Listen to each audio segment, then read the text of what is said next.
Друзья, всем привет! Если вас мучает сильный кашель, то есть одно средство. То есть даже не средство, я вам покажу, как его приготовить.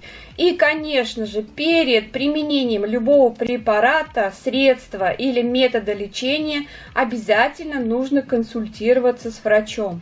Это то, что мы с вами сделаем, стоит копейки, но очень быстро и эффективно помогает. Необходимо купить в аптеке таблетки от кашля. Стоит недорого.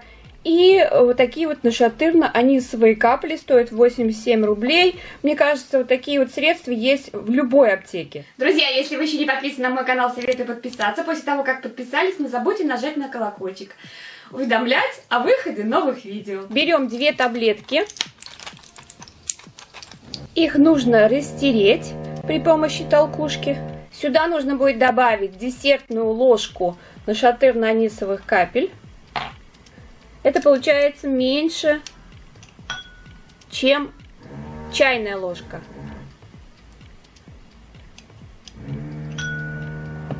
Добавляем сюда 2 столовые ложки горячей воды. Все это перемешиваем и нужно выпить за раз. Принимать 3 раза в день за полчаса до еды и за 2 часа до сна. И очень хорошо помогает. Напишите, пожалуйста, под видео, пользовались ли вы этим средством и как оно вам помогло. А на этом я хочу с вами попрощаться. До следующих встреч. Всем пока-пока.